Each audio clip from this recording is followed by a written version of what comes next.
এক যুগ পরে বিয়েবাড়ি নিমন্ত্রণ পেলাম। আমি তো ভেবেছিলাম আমার ভালো ভালো শাড়ি জামা কাপড় সব বুঝিয়ে ওই আলমারিতে পরেই নষ্ট হবে।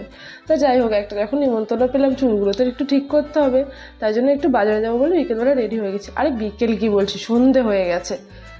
আর আমি যাচ্ছি যেহেতু মা তো আমার সাথে থাকবেই, কারণ আমি মার সাথে সব জায়গায় যাই। বাজারে চলে এসেছি, এখন যাবো একটু পার্লারে।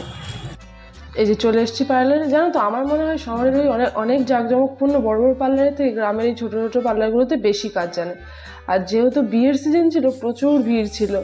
যাই হোক, অনেকক্ষণ অপেক্ষা করার পর আমি বসে পড়লাম, আর এখানে আমাকে ভূত বানিয়ে দিয়েছে, ভূত তুলবো একটু। তারপরে চলে গেছিলাম একটু ফ্রিজ দেখতে। কে জানে কবে স্বপ্নটা পূরণ হবে, তবুও আশায় বাজে চাষা, ওই আশায় চলে গেছিলাম।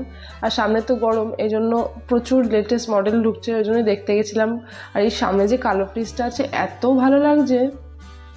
আরও অনেক কিছু ছিল, ওয়াশিং মেশিন রয়েছে অনেক।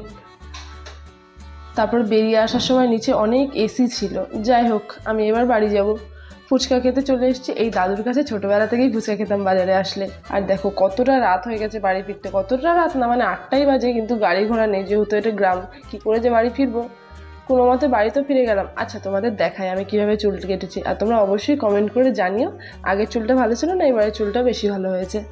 আসলে অনেক দিন ধরে পুরো একঘেয়ে হয়ে গেছিলো, এই জন্য ভাবলাম একটু স্টাইলটা চেঞ্জ করি। আরও ছোটো করার ইচ্ছে ছিল, কিন্তু এতটুকুই করলাম, লেয়ার কাট দিয়েছিলাম।